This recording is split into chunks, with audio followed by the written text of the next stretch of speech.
Yes news में आप सभी दर्शकों का स्वागत है। मैं आपके साथ इलियास बड़ेघर। आइए देखते हैं आज की खबर क्या कहती है।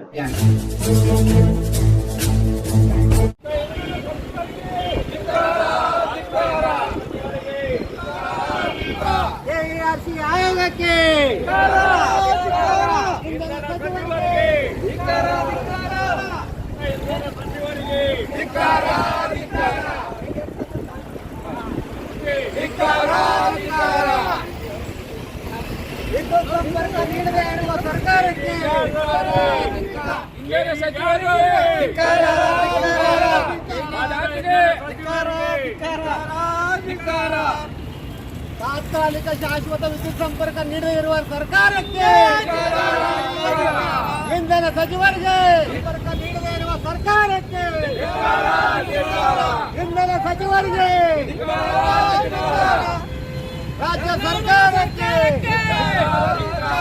ಶಾಶ್ವತ ವಿದ್ಯುತ್ ಸಂಪರ್ಕ ನೀಡದೇ ಇರುವ ಸರ್ಕಾರಕ್ಕೆ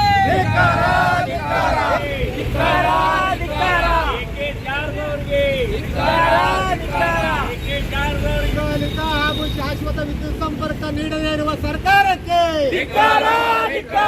ರೈತ ವಿರೋಧಿ ನೀತಿ ಅನುಸರಿಸುತ್ತಿರುವ ಕರ್ನಾಟಕ ಸರ್ಕಾರಕ್ಕೆ, ಪ್ರತಿ ಬಾರಿ ವಿದ್ಯುತ್ ದರ ಹೆಚ್ಚಳ ಮಾಡುತ್ತಿರುವ ಸರ್ಕಾರಕ್ಕೆ, ಸಾರ್ವಜನಿಕರನ್ನು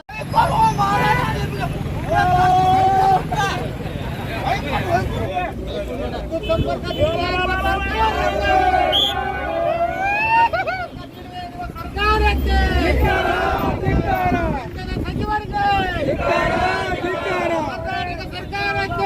कब तक रहोगे किराए के घर में? अब आपके घर का सपना होगा पूरा, वो भी आपके प्लॉट पर, और सुविधा और रीजनेबल प्राइस में। भाग्यश्री नगर में आपके लिए लाए हैं इलेक्ट्रिसिटी, टार रोड और वाटर सप्लाई जैसे अन्य सुविधा के साथ 2040, 2030 और ऑड साइज प्लॉट्स। आपका और आपके अपनों के सपनों के घर का होगा सपना पूरा, तो देर किस बात की। Address airport road near Gandhinagar, Vijaypur. अधिक जानकारी के लिए दिए गए नंबर्स पर कांटेक्ट करें। ತಾತ್ಕಾಲಿಕ ಹಾಗೂ ಶಾಶ್ವತ ವಿದ್ಯುತ್ ಸಂಪರ್ಕ ನೀಡುವ ಸಲುವಾಗಿ ನಾವು ಬುದ್ಧ ವಿಹಾರದಿಂದ ಈ ಹೆಸ್ಕಾಂ ವಿಭಾಗೀಯ ಕಚೇರಿವರೆಗೆ ಪಾದಯಾತ್ರೆ ಮುಖಾಂತರ ಮಾನ್ಯ ಇಂಧನ ಸಚಿವರ ಶವವನ್ನು ಹೊತ್ತುಕೊಂಡು ಇಲ್ಲಿ ಬಂದ ಅವರ ಪ್ರತಿಕೃತಿಯನ್ನು ದಹನ ಮಾಡಿದ್ದೀವಿ. ನಮ್ಮ ರೈತರ ಸಮಸ್ಯೆಗಳು, ರೈತರು, ಸಾರ್ವಜನಿಕರು, ಇವ್ರ ಸಮಸ್ಯೆಗಳು ಹೆಂಗಪ್ಪ ಅಂತಂದ್ರೆ, ಒಂದು ವಿದ್ಯುತ್ ಸಂಪರ್ಕ ನೀಡಾಕು 108 ಕಾನೂನು ಮಾಡಿಟ್ಟಾರ. ಅವು ಕಾನೂನುಗಳು ಕಮ್ಮಿ ಆಗಬೇಕು, ಜನರಿಗೆ ಮೂಲಭೂತ ಸೌಕರ್ಯಗಳು ಸಿಗಬೇಕು, ಇದು ಒಂದು ಉದ್ದೇಶ ಇದೆ. ಆಮೇಲೆ ರೈತರಿಗೆ ಸುಟ್ಟ ಟಿಸಿಗಳು ಜಲ್ದಿ ಸಿಗಬೇಕು. ಇಂಥವೆಲ್ಲ 108 ಸಮಸ್ಯೆ ಇಟ್ಟುಕೊಂಡು ನಾವು ಇಂಧನ ಸಚಿವರು ಇವತ್ತು ಪ್ರತಿಕೃತಿ ದಾನ ಮಾಡಿದ್ದೇವೆ. ಆದಷ್ಟು ಬೇಗನೆ ಕೂಡಲೇ ಇಂಧನ ಸಚಿವರು ಎಲ್ಲರಿಗೆ ವಿದ್ಯುತ್ ಸಂಪರ್ಕ ಸಿಗುವ ಹಾಗೆ ಮಾಡಬೇಕಂತ ಹೇಳಿ ನಾವು ಸರ್ಕಾರಕ್ಕೆ ಆಗ್ರಹ ಮಾಡ್ತೀವಿ. ಸರ್ಕಾರ ಕೂಡಲೇ ಎಚ್ಚೆತ್ತುಕೊಳ್ಬೇಕು. ಈ ಎಚ್ಚೆತ್ತುಕೊಳ್ಳಿಕ್ಕಪ್ಪ ಅಂದ್ರೆ ನಾವು ಈ ಬರೀ ಇಲ್ಲಿ ಬಿಜಾಪುರದಾಗ ಮಾಡಿದ್ದೀವಿ, ಇನ್ನು ಪ್ರತಿ ಜಿಲ್ಲೆ ಹಬ್ಬಿಕೊಂಡು ರಾಜ್ಯಾದ್ಯಂತ ಹೋರಾಟ ಮಾಡ್ಬೇಕಾಗ. ಆದ ಕಾರಣ ಎಲ್ಲ ಜನರಿಗೆ ಒಂದು ಹೇಳಕ್ಕೆ ಇಷ್ಟಪಡ್ತೀನಿ ಇಷ್ಟೇ, ಅಧಿಕಾರಿ ವರ್ಗದವರು ಕಾರ್ಯಪ್ರವೃತ್ತಿ ಆಗಬೇಕು, ಜನರ ಸಮಸ್ಯೆಯನ್ನು ಬಗೆಹರಿಸುವ ನಿಟ್ಟಿನಲ್ಲಿ ಸಾಗಬೇಕಂತ ಹೇಳಿಂದ ಹೆಸ್ಕಾಂ MD ಅವರಾಗಲಿ, DT ಅವರಾಗಲಿ ಏನೇನು ಮನವಿ ಕೊಟ್ಟಿರ್ತೇವೆ, ಏನೇನಿಲ್ಲ ಅದರದ್ದು ಕೆಲಸಗಳು ಏನೇನಾದವು, ಏನೇನಿಲ್ಲ ಅದನ್ನು ವಿಚಾರ ಮಾಡಿ ಬಗೆಹರಿಸಿಕೊಡ್ಬೇಕಂತ ಹೇಳಿ ನಾನು ಸರ್ಕಾರಕ್ಕೆ ಆಗ್ರಹ ಮಾಡ್ತೀನಿ. ಉಸ್ತುವಾರಿ ಸಚಿವ ಹಾಗೂ ಶಾಸಕರು ಏನ್ ಜವಾಬ್ದಾರಿ, ಶಾಸಕರು ಏನ್ ಸರ್ಕಾರಕ್ಕೆ ನೀಡಬೇಕು, ವಿಧಾನಸೌಧ ಧ್ವನಿ ಎತ್ತಬೇಕು, ಅವ್ರ ಕರ್ತವ್ಯ ಇದೆ ಇಲ್ಲ. ಎಲ್ಲಾ ಜನಪ್ರತಿನಿಧಿಗಳು ಎಲ್ಲರೂ ಕರ್ತವ್ಯ ಐತ್ರಿ. ನಿಮ್ಗೆ ಹೇಳ್ಬೇಕಂದ್ರೆ ಅವ್ರ ಜನಪ್ರತಿನಿಧಿಗಳು ಏನ್ ಮಾಡ್ಯಾರಪ್ಪ ಅಂದ್ರೆ, ನಾವು ಏನ್ ಮಾಡಿ ಕೊಟ್ಟೆಪ್ಪ ಅಂದ್ರೆ, ಅವ್ರಿಗೆ ಆರಿಸಿ ಕಳ್ಸಿದಾಗ ಅವ್ರು ಏನ್ ತಿಳ್ಕೊಂಡಾರ, 5 ವರ್ಷ ನಾವು ಅಧಿಕಾರ ಮುಗಿಮಟ ನಾವು ಹಿಂಗೆ ಹೋಗೋಣ, ಸಾರ್ವಜನಿಕರಿಗೆ ಏನ್ ಹಾಕೋಲ್ಲಕ್ಕ ಅದ್ರ ಬಗ್ಗೆ ಏನ್ ಮಾಡೋದು ಬೇಡ ಕೈಸಿಂದ ವಿಚಾರ ಮಾಡ್ತಾರೆ. ಬಟ್ ಉಸ್ತುವಾರಿ ಸಚಿವರು ಇದ್ರ ಬಗ್ಗೆ ಗಮನ ಹರಿಸಬೇಕಾಗಿತ್ತು. ಉಸ್ತುವಾರಿ ಸಚಿವರು ಯಾಕೆ ಗಮನ ಹರಿಸಬೇಕಾಗಿತ್ತಪ್ಪ ಅಂತಂದ್ರೆ, ಜನರಿಗೆ ಇಷ್ಟೊಂದು ವಿದ್ಯುತ್ ಸಂಪರ್ಕದ ಸಲುವಾಗಿ ಎಲ್ಲ ನಿಲುಗಡೆ ಆಗಿದೆ ಅಂತಂದ್ರೆ ಕೂಡಲೇ ಇವರು ಒಬ್ರು ಸಚಿವರು ಇದಾರೆ, ಆ ಸಚಿವ ಸಂಪುಟ ಸಭೆಯಲ್ಲಿ ತಗೋಬೇಕಾಯ್ತಿದೆ ಜೊತೆಗೆ. ಯಾಕಂದ್ರೆ ಡಿಸೆಂಬರ್ದಾಗ ಆಗಿದ್ದು ವಿಚಾರ ಈಗ ಇನ್ನೂವರೆಗೆ ಹಿಂಗದಾರ ಅಂತಂದ್ರೆ, ಅಂದ್ರೆ ಸಚಿವರು ಯಾವ ತರ ಕಾರ್ಯನಿರ್ವಹಿಸ್ತಾ ಇದಾರೆ ಅನ್ನೋದು ಜನರಿಗೆ ಗೊತ್ತಾಗತ್ತೆ. ಇನ್ನು ನಗರ ಶಾಸಕರು ಅವ್ರು ಬರೀ ಅಡ್ಡಾಡೋದ್ರಾಗ ಬಿಜಿ ಆಗಿಬಿಟ್ಟಾರೆ. ಎಲ್ಲಿ ಅಡ್ಡಾಡೋದು ಏನಾದ್ರು ಈ ಸಮಸ್ಯೆ ಅನ್ನೋದು ಏನಿಲ್ಲ. ಬರೀ ಒಂದು ಲೆಟರ್ ಕೊಡ್ತಾರ, ಅಷ್ಟು ಕೋಟಿ ಅನುದಾನ ಕೊಡ್ರಿ, ಇಷ್ಟು ಕೋಟಿ ಅನುದಾನ ಕೊಡ್ರಿ ಅಂತ ಲೆಟರ್ ಕೊಡ್ತಾರೆ. ಯಾಕ ಅವರೇ ಶಾಸಕರಿದ್ದಾರಲ್ಲ, ಅವರೇ ಅಧಿಕಾರಿ ಇತ್ತು, ಅವರೇ ಇದ್ದಾಗ ಅವ್ರ ಸರ್ಕಾರ ಇದ್ದಾಗ ಮಾಡ್ಬೋದಾಯ್ತು ಇಷ್ಟೆಲ್ಲ ಅನುಭವ ಇದು ತಂದು. ಬರೀ ಲೆಟರ್ ಕೊಟ್ಟು ಕೂತ ಒಂದು ಮಾಧ್ಯಮದಲ್ಲೇ ಹಾಕೋದು ಕೂತ್ರೆ ಮುಗಿದೋದು ಕೆಲಸ ಅದಲ್ಲ. ಬಟ್ ಅದಕ್ಕೆ ನಾ ಏನಂತ ಇಷ್ಟ ಮಾಡ್ಕೋತೀನಿ ಎಲ್ಲರಿಗೆ, ಯಾರೇ ಜನಪ್ರತಿನಿಧಿ ಇರಲಿ ಅವ್ರಿಗೆ 5 ವರ್ಷ ಅಧಿಕಾರ ಕೊಟ್ಟಾರ, ಜನರ ಸಲುವಾಗಿ ಕೆಲಸ ಮಾಡ್ರಿ, ಜನರನ್ನ ಪ್ರೀತಿ ಗಳಿಸ್ಕೊಡ್ರತ್ತೆ ನಾ ಇಷ್ಟ ವಿನಂತಿ ಮಾಡ್ಕೋತೀನಿ. ಇದೇ ಮುಂದೆ ನಿಮ್ಮ ಏನೋ ಮನವಿ ಕೊಟ್ಟಿರಿ, ಮನವಿ ಸ್ಪಂದನೆ ಆಗಿಲ್ಲ, ಕೆಲಸವರು ಪಿಟಿಷನ್ ಹಾಕಿಲ್ಲ ಕೂಡ ಮುಂದೆ ಹೋಗಿ, ಅಂದ್ರೆ ಮುಂದೆ ಏನಿರ್ತದೆ? ಈಗ ಏನಿಲ್ಲ, ನಮ್ಮ ನಿಲುವು ಏನಿರಲಿ, ಪ್ರತಿ ಜಿಲ್ಲಾ ವ್ಯಾಪ್ತಿಯಿಂದ ಸ್ಟಾರ್ಟ್ ಮಾಡ್ತೀವಿ. ಜಿಲ್ಲಾ ವ್ಯಾಪ್ತಿಯಿಂದ ಸ್ಟಾರ್ಟ್ ಮಾಡಿ ಪೂರ್ತಿ ರಾಜ್ಯಾದ್ಯಂತ ಚಳವಳಿ ಚಾಲೂ ಆಗ್ತದೆ. ನಿಮ್ಗೆ ಹೇಳ್ಬೇಕಂದ್ರೆ इंशाल इंग्लिश मीडियम स्कूल विजयपुर आपके बच्चे के ऑलराउंड डेवलपमेंट ऑफ पर्सनालिटी, असरी और दीनी तालीम with smart classes and computer classes with CCTV surveillance में कुरान और नमाजों की पाबंदी के साथ उल्मा और क्वालिफाइड टीचर्स के ज़ेर निगरानी आपका बच्चा बनेगा एक बेहतरीन शहरी। एडमिशन्स आर ओपन, तो देर किस बात की, नीचे दिए गए नंबर्स पर कॉल करें। Address Inshal English medium school, Mahbub Nagar, KHB colony, near Azhar ground, Vijayapur. ಬದೇ ಎದಕ್ಕಪ್ಪ ಅಂದ್ರೆ ಇಲ್ಲಿವರೆಗೆ ನಮ್ಗೆ ಏನೈತಿ, ದೇಶ ಕಾಯುವಂಥ ಸೈನಿಕರು ನಮ್ಮ ದೇಶದ ಭದ್ರತೆ ಸಮೇತ ಕಾಯಕತ್ತಾರ. ಬಟ್ ನಾವೇನೈತಿ, ನಮಗೆ ಮೂಲಭೂತ ಸೌಕರ್ಯ ಕೊಡೋ ದೇಶದಿಂದ ನಾವು ಹೋರಾಟ ಮಾಡೋದು. ಈ ಅಂತ ನಾವು ಜನಪ್ರತಿನಿಧಿಗಳು ತಂದು ಇಟ್ಕೊಂಡಿರೋ ದೇಶದಿಂದ ಒಂದು ರೈತರು ವಿಚಾರ ಮಾಡಬೇಕು.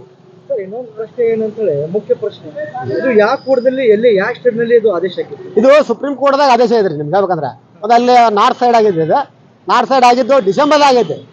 ಅದು ಒಂದು ಏನಪ್ಪ ಸಣ್ಣ ಇದು, ಅದು ಒಂದೇನೋ ಬಿಲ್ಡಿಂಗ್ ಡೆಮಾಲಿಷ್ ಮಾಡಕ್ಕೆ ಆರ್ಡರ್ ಕೊಟ್ಟಾರ. ಮಾತ್ರ ಒಂದು ಬಿಲ್ಡಿಂಗ್ ಇಗ್ರಿ, ಅದನ್ನ ಒಂದು ರೆಫರೆನ್ಸ್ ಇಟ್ಕೊಂಡು ಎಲ್ಲ ಹಿಂಗಾಗತ್ತೆ ವಿಚಾರ ಮಾಡ್ತಾರ. ಇದರಲ್ಲಿ ಮಹಾನಗರ ಪಾಲಿಕೆಯವರು ಮೊದಲ ಮುಖ್ಯ ಕಾರಣ ಐತಿ. ನಿಮ್ಗೆ ಹೇಳ್ಬೇಕಂದ್ರೆ ಮಹಾನಗರ ಪಾಲಿಕೆಯವರು ಕೋಟಿಗಟ್ಟಲೆ ರೊಕ್ಕವನ್ನ ಗುಂಟಾ ಪ್ಲಾಟ್ಗಳಲ್ಲಿ ಮನೆ ಕಟ್ಟಿದಂಥ ವಿದ್ಯುತ್ ಕಂಬ ಹಾಕ್ತಾರ, ಡ್ರೈನೇಜ್ ಮಾಡ್ತಾರ, ನಳದ ಕನೆಕ್ಷನ್ ಮಾಡ್ತಾರ, ಆಮ್ಯಾಗ ರೋಡ್ ಮಾಡ್ತಾರ. ಇವೆಲ್ಲ ಮೂಲಭೂತ ಸೌಕರ್ಯಗಳು ಕೊಟ್ಟು ಟ್ಯಾಕ್ಸ್ ಕಟ್ಕೊಳ್ಳೋದು ಆರಾಮ್ ಇರ್ತಾರ. ಇಂಥವು ಯಾರು ಬಂದಪ್ಪ ಅಂತಂದ್ರೆ ಅವರು ಸಮಸ್ಯೆ ಮಾಡಿಟ್ಬಿಡ್ತಾರೆ. ಇದರಿಂದ ಏನೈತಿ, ಸಾಮಾನ್ಯ ಜನರಿಗೆ ತ್ರಾಸ ಆಗ್ತದೆ. ಒಂದು ಮಹಾನಗರ ಪಾಲಿಕೆಗೆ ಒಂದು ಹಣಕಾಸಿನ ಸಮಸ್ಯೆನ ಬಗೆಹರಿತೈತಿ. ಮತ್ತು ಇದರ ಅರ್ಥ ಮಾಡ್ಕೊಳ್ಳಿಕ್ಕೆ ಅಧಿಕಾರಿಗಳು ಅರ್ಥ ಮಾಡಿಕೊಂಡು ಅವ್ರಿಗೆ ಟ್ಯಾಕ್ಸ್ ಮುಕ್ಕೋಬೇಕು, ಅವ್ರಿಗೆ ಪರ್ಮಿಷನ್ ಕೊಡ್ಬೇಕಂತ ಹೇಳಿ ನಾನು ಸರ್ಕಾರಕ್ಕೆ ಆಗ್ರಹ ಮಾಡ್ತೀನಿ. ಮಲ್ಲಿಕಾರ್ಜುನ ಕೆಂಗನಾಳ ದೇಶದಿಂದ ರೈತ ಭಾರತ ಪಕ್ಷದ ರಾಜ್ಯಾಧ್ಯಕ್ಷ. ಪ್ರತಿಭಟನೆ ಮಾಡಿ ರೈತ ಭಾರತ ಪಕ್ಷ ಹಾಗೂ ನಮ್ಮ ಗುತ್ತಿಗೆದಾರ ಸಂಘ ಎರಡು ಕೂಡ ಬಂದಿದ್ರೆ. ಇನ್ನು ನಮ್ಮ ತಾಲೂಕು ಅಧ್ಯಕ್ಷರು ಒಂದೆರಡು ಮಾತು ಮಾತಾಡ್ತಾರೆ. ಮುಂದ ಎಸ್ಕಾಂ ಮುಂದ ನಾವು ಹೋರಾಟವನ್ನು ಯಾಕೆ ಮಾಡಕತ್ತೇವಂದ್ರ, ಯಾವ ರೈತರಿಗೆ ಕರೆಂಟಿನ ಸೌಕರ್ಯ ಇಲ್ಲ, ಬರೀ ಇದನ್ನೇ ಮನವಿ ಪತ್ರ ತಗೊಳ್ಳೋದು ಸುಮ್ ಕುಂದ್ರದು, ಮನವಿ ಪತ್ರ ತಗೊಳ್ಳೋದು ಸುಮ್ ಕುಂದ್ರದು. ಇದನ್ನ ಮಾಡಿದ್ರ ಈ ಮನವಿ ಪತ್ರ ಕೊಟ್ಟಿದ್ದು ಸಲ್ಲಿಸಿದ್ದು ಕೊಟ್ಟು ತಗೊಂಡ್ರಿ, ಈಗ ಹೊಳ್ಳಿ ಮತ್ತೆ ಗಪ್ ಕೂತ್ರ ಅಂದ್ರ ಇನ್ನೊಂದು ತಿಂಗಳದ ಒಳಗ ಮತ್ತೆ ನಾವು ಸತ್ಯಾಗ್ರಹ ಹೂಡೋರಿ, ಮತ್ತೆ ನಾವು ಹೋರಾಟ ಮಾಡೋರಿ. ಒಂದು ವೇಳೆ ರೈತರಿಗೆ ಇದು ಅನುಕೂಲ ಮಾಡ್ಕೊಳ್ಳಿಲ್ಲ ಅಂದ್ರೆ ರೈತರ ಒಳಗೆ ಹೊಕ್ಕು ನಾವು ಧರಣಿ ಮಾಡೋರಿ, ಹೋರಾಟ ಮಾಡೋರಿ. ಎಷ್ಟು ಮಾತ್ರ ನಮ್ಮಲ್ಲಿ ರೈತರ ಬೇಡಿಕೆ ಅದ. ನಮ್ಮ ಬೇಡಿಕೆಯನ್ನ ಈಡೇರಿಸದ ಸರ್ಕಾರಕ್ಕ ಕಾಂಗ್ರೆಸ್ ಯಾವ ಸರ್ಕಾರ ಇರಲಿ, ಬಿಜೆಪಿ ಅವರು ಇರಲಿ, ಕಾಂಗ್ರೆಸ್ ಅವರು ಇರಲಿ, ನಾವು ಕೇಳೋದು ಏನಂದ್ರ ರೈತರಿಗೆ ಒಳ್ಳೆ ಕರೆಂಟ್ ಕೊಡ್ರಿ, ಒಳ್ಳೆ ಅನುಕೂಲ ಮಾಡ್ಕೊಡ್ರಿ. ರೈತ ದೇಶದ ಬೆನ್ನೆಲು ಅಂತ ಹೇಳ್ತೀರಿ, ಆ ರೈತರನ್ನ ನೀವು ತುಳಿದ್ರ ನೀವು ಮುಂದೆ ರೈತರ ದೇಶದ ಭಾರತ ರೈತರ ಪಕ್ಷ ರೈತರ ನೀವು ಅನುಮಾನ ಕೊಡಂಗಿಲ್ಲ. ನೀವು ಯಾವ್ದು ಇದು ಮಾಡ್ಲಿಲ್ಲ ಅಂದ್ರೆ ನಾವು ಹೋರಾಟ ಮಾಡೋರಿ. ನಮ್ಮ ಹೆಸರು ಶ್ರೀಶೈಲ್ ವಿಠಲ್ ಗಂತಿ, ಬಸವನ ಬಾಗೇವಾಡಿ ತಾಲೂಕು. ಈಗ ವಿದ್ಯುತ್ ಹೇಗ್ ಕೊಡ್ಬೇಕಂದ್ರೆ ಒಂದು ಆಧಾರ್ ಕಾರ್ಡ್ ಮೇಲೂ ವಿದ್ಯುತ್ ಕೊಡಬೇಕು. ಯಾಕಂದ್ರೆ ಪ್ರತಿಯೊಬ್ಬ ಮನುಷ್ಯನಿಗೆ ವಿದ್ಯುತ್, ನೀರು ಇದು ಅವಶ್ಯಕ ಅದ. ಈ ಅವಶ್ಯಕತೆಗೆ NOC ಮತ್ತು CC ಬೇಕಂದ್ರೆ ಮತ್ತೆ ಇವ್ರ ಬಡವರು ಎಲ್ಲಿ ಹೋಗ್ಬೇಕು? ಅವ್ರೆಲ್ಲೋ ಒಂದು ಮನೆ ಕಟ್ಕೊಂಡು ಅವ್ರಿಗೊಂದು ಲೈಟ್ ಹಾಕೊಂಡು ಇರ್ತಾರೆ. ಅವ್ರು ಶ್ರೀಮಂತರಂಗ 50-60 ಲಕ್ಷ ರೂಪಾಯಿ ಕೊಟ್ಟು ಎಣ್ಣೆ ಪ್ಲಾಟ್ ತಗೊಳ್ಳೋದು ಆಗೋದಿಲ್ಲ. ಅವೇ ರೈತರು ಎಲ್ಲೋ ಒಂದು ಸಣ್ಣ ಪ್ಲಾಟ್ ಸಿಕ್ತು ಅಂತೇಳಿ ಪ್ಲಾಟ್ ತಗೊಂಡ್ಬಿಡ್ತಾರೆ. ಹಾಗಾದ್ರೆ ನೀವು NOC ಮತ್ತು NOC CC ನಿಮ್ಗೆ ಬೇಕಂದ್ರೆ ಎಲ್ಲ ಬಡವರಿಗೆ ಹಂಗಂದ್ರೆ ಫ್ರೀ ಮನೆ ಹಂಚಿಬಿಡ್ರಿ. ಇದು ಫ್ರೀ ಮನೆ ಹಂಚಿದ್ರೆ ಅವ್ರಿಗೆ NOC CC ತಗೊಳ್ಳೋದೇ ಬೇಕಾಗಿಲ್ಲ. NOC CC ನಿಮ್ಗೆ ಬೇಕೇ ಅಂದ್ರೆ ಎಲ್ಲ ಉಳ್ಕಿದ ಎಲ್ಲ ಡೆವಲಪರ್ಸ್ ಬಂದ್ ಮಾಡಿ ನೀವೇ PDAದಿಂದ ಒಂದು ಮನೆ ಕೊಡ್ರಿ. ರೈತ ಅಷ್ಟು ಬಡವ್ರಿ ಜನಕ್ಕೆ ವಿದ್ಯುತ್ತೇ ಕಟ್ ಮಾಡಿದ್ರೆ ಬಡವ್ರು ಎಲ್ಲಿ ಹೋಗ್ಬೇಕು? ಶ್ರೀಮಂತರಿದ್ದವ್ರು ತಗೋತಾರೆ, ಬಟ್ ಬಡವ್ರಿದ್ದವ್ರು ತಗೊಳ್ಳೋದು ಒಂದು ಮೇನ್ ಅದಲ್ಲ. ಮತ್ತು ಈಗಾಗಲೇ ಒಂದು ಆದೇಶ ಬಂದದ ಏನು ಸರ್ಕಾರದಿಂದ 5% ಏನಿರ್ತದಲ್ಲ ಮನ್ನಾ ಮಾಡಬೇಕು ಅಂತ ಹೇಳಿ. ಆದರೆ ಇಲ್ಲಿ ಅವ್ರಿಗೆ ಕನ್ಫ್ಯೂಷನ್ ಆಗ್ಬಿಟ್ಟದದು, ಮನ್ನಾ ಮಾಡಬೇಕು ಮನ್ನಾ ಮಾಡಬಾರ್ದು ಅಂತ. ಈಗ ರೈತರು ಯಾರೋ ಒಬ್ಬರು ರೈತರು ಅವ್ರಿಗೆ ನಿಲ್ಲಕ್ಕಾಗಲ್ಲ, ಅವ್ರ ಭೂಮಿ ಮೇಲೆ ನಿರ್ಧಾರ ಇರ್ತಾರೆ. ಸೊ ಅವ್ರೇನು ಮಾಡಿಬಿಡ್ತಾರೆ, ನಮ್ಗೆ 5% ಕಟ್ಟಬೇಡ್ರಿ ಅಂತೇಳಿ ಒಂದು ಆಲ್ರೆಡಿ ಆದೇಶದೊಳಗೆ ಇದ್ರೂ ಅದು ಇನ್ನೂ ತರನೂ ಬಗೆಹರಿದಿಲ್ಲ. ಅದನ್ನು ಬಗೆಹರಿಸ್ಬೇಕು. ಮತ್ತು ಕೆಲವೊಬ್ರಿಗೆ ಕರೆಂಟ್ ಇಲ್ಲ, NOC ಇಲ್ಲ, ಟೆಂಪ್ರರಿಗೂ NOC ಬೇಕು, CC ಬೇಕು. ಅಂದರೆ ಟೆಂಪ್ರರಿಗೆ 7 ರೂಪಾಯಿ 11 ರೂಪಾಯಿ ಪರ್ ಯೂನಿಟ್ ಕಟ್ತಾರೆ, ಅವರು ಡಬಲ್ ಕಟ್ತಾರೆ. ಡಬಲ್ ಕಟ್ಟಿದ್ರು ನಿಮ್ಗೆ ಆದಾಯ ಅದ, ಅದರಿಂದ ಆದಾಯ ಇದ್ರೂ ನೀವು ಅದನ್ನು ಯಾಕೆ ನೀವು ಕೊಡಾಕತ್ತಿಲ್ಲ? ಅದನ್ನು ನೀವು ಒಂದು ಸ್ವಲ್ಪ ಇದು ಮಾಡಬೇಕು, ಯೋಚನೆ ಮಾಡಬೇಕು. ಯಾರೋ NOC ಬಂದರು, ಮನಿ ಕಟ್ಟಕ್ಕೆ ಬಂದರು, NOC ಇರ್ಲಾರ್ದೆ ಕೊಡಾತಿಲ್ಲ, ಕಟ್ಟಡ ಪರ್ಮಿಷನ್ ಇರ್ಲಾರ್ದೆ ಕೊಡಾತಿಲ್ಲ. ಆಯಿತು, ಕಟ್ಟಡ ಪರ್ಮಿಷನ್ ಇರ್ಲಾರ್ದೆ ಕೊಡಾತಿಲ್ಲ ಅಂದರೆ ಒಂದು ದುಡ್ಡನ್ನು ತುಂಬಿಕೊಂಡು ನೀವು ಅವ್ರಿಗೆ ಕಟ್ಟಡ ಪರ್ಮಿಷನ್ ಕೊಡ್ರಿ. ಕಟ್ಟಡ ಪರ್ಮಿಷನ್ ಕೊಡಕ್ಕೆ ಎಷ್ಟು ಡೇ ಅಂತೇಳಿ ಈಗ ಒಂದು ಸಲ ಏನಾದ್ರೂ ವಿದ್ಯುತ್ ನಾವು ಹೋಗ್ಬೇಕಂದ್ರೆ 24 ತಾಸೊಳಗೆ ಟೆಂಪ್ರರಿ ವಿದ್ಯುತ್ ಕನೆಕ್ಷನ್ ಕೊಡಬೇಕು ಅಂತ ಒಂದು ಆಲ್ರೆಡಿ ಒಂದು ರೂಲ್ಸ್ ಇದೆ. ಹಾಗಾದ್ರೆ ನೀವು ಮುನ್ಸಿಪಾಲ್ಟಿ ಅವ್ರಿಗೆ ಕೇಳ್ರಲ್ಲ, ಅವರಿಗೂ 24 ತಾಸೊಳಗೆ ಕೊಡಬೇಕು CC ಮತ್ತು NOC. ಅವ್ರು ಕೊಟ್ರಂದ್ರೂ ಈಗೆಲ್ಲ ರೈತರಿಗೆ ಆಯಿತು ಮತ್ತು ಸಾಮಾನ್ಯ ಜನರಿಗಾಯ್ತು. ಒಂದು ವಿದ್ಯುತ್ ಕರೆಂಟ್ ತಗೋಬೇಕಂದ್ರೆ ಒಂದು ತಿಂಗಳ ತನ ಮುನ್ಸಿಪಾಲ್ಟಿಗೆ ಹೋಗ್ಬೇಕು, 1 ತಿಂಗಳ ತನ KBಗೆ ಬರಬೇಕು. ಅಂದ್ರೆ ಅವ್ರ ವಿದ್ಯುತ್ 2 ತಿಂಗಳ ತನ ಕತ್ತಲೊಳಗಿರ್ಬೇಕಂದ್ರೆ ದೀಪದ ಬೆಣ್ಣೆ ಚಾರ್ಜ್ ಕೊಡ್ರಿ ನೀವು ಸರ್ಕಾರದವ್ರು, ಅವ್ರಿಗೆ ದೀಪ ಹಚ್ಕೊಂಡು ಕೊಡಾಕ. ಇಷ್ಟೇ. ಕಾಂಗ್ರೆಸ್ ಸರ್ಕಾರಕ್ಕೆ, ಇಂಧನ ಸಚಿವ ಚಾರ್ಜ್ಗೆ ಧಿಕ್ಕಾರ ಧಿಕ್ಕಾರ. ಎಲ್ಲಿವರೆಗೆ ಹೋರಾಟ?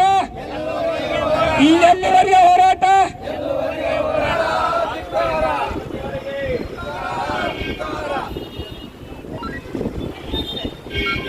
ಸರ್ಕಾರಕ್ಕೆ, AERC ಆಯೋಗಕ್ಕೆ,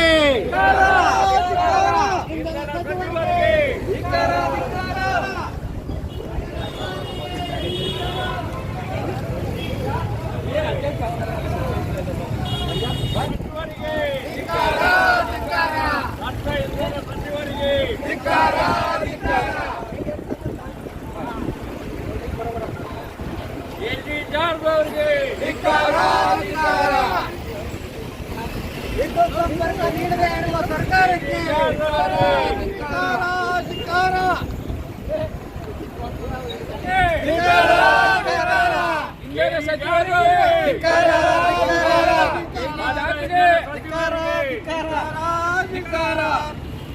ತಾತ್ಕಾಲಿಕ ಶಾಶ್ವತ ವಿದ್ಯುತ್ ಸಂಪರ್ಕ ನೀಡದೇ ಇರುವ ಸರ್ಕಾರಕ್ಕೆ, ಇಂಧನ ಸಚಿವರಿಗೆ, AERC ಆಯೋಗಕ್ಕೆ, ಎಸ್ಕಾಂ ಕಂಪನಿಗಳಿಗೆ, ಇಂಧನ ಇಲಾಖೆಗೆ,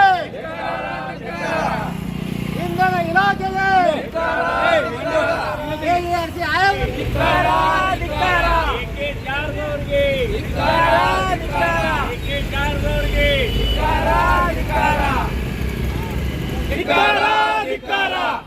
ಸಾರ್ವಜನಿಕರನ್ನು ಲೂಟಿ ಮಾಡುತ್ತಿರುವ ಸರ್ಕಾರಕ್ಕೆ, ಸಾರ್ವಜನಿಕರನ್ನು ಲೂಟಿ ಮಾಡುತ್ತಿರುವ ಸರ್ಕಾರಕ್ಕೆ, ದರ ಏರಿಕೆ ಮಾಡುತ್ತಿರುವ ಸರ್ಕಾರಕ್ಕೆ ಏನೇ ಬರಲಿ, ಏನೇ ಬರಲಿ, ಎಲ್ಲಿಯವರೆಗೆ ಹೋರಾಟ?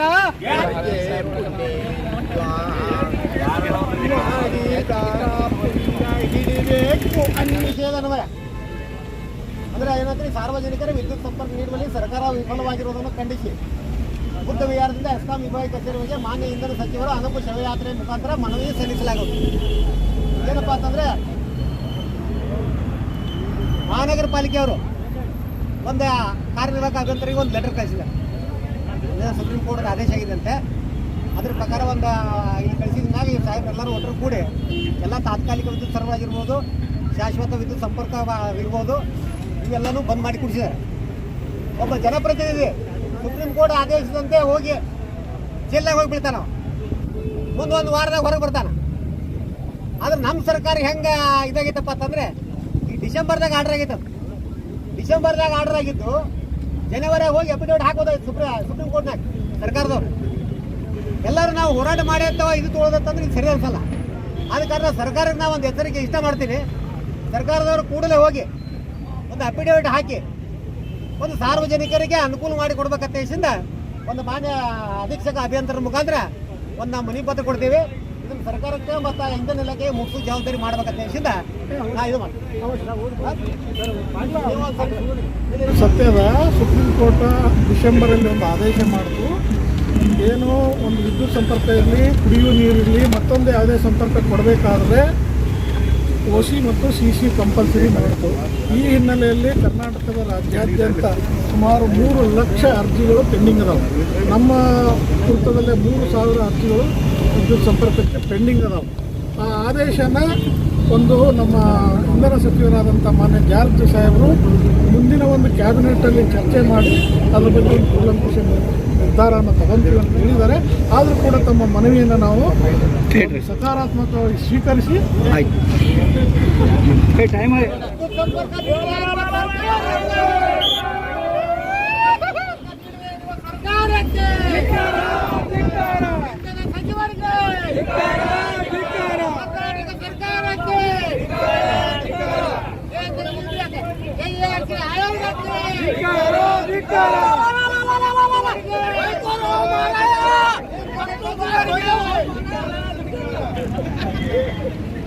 ರೈತ ವಿರೋಧಿ ಸರ್ಕಾರಕ್ಕೆ,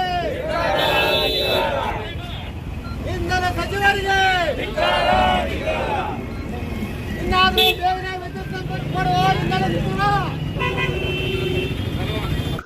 जैसा कि आप सब जानते हैं कि आप सभी का प्यार हमारे साथ कायम है, इसी तरह से हमारे इस चैनल को प्यार करते रहिए और हमारी सारी खबरों को लाइक, शेयर और सब्सक्राइब करना ना भूलिए। हमारा यही मकसद है कि आपको हर खबर जो है जैसा है वैसा ही आपको हम दिखाते रहेंगे, ना किसी का पक्ष लेंगे, ना किसी के विरोध में जाएंगे। हमारे कदम सच के साथ।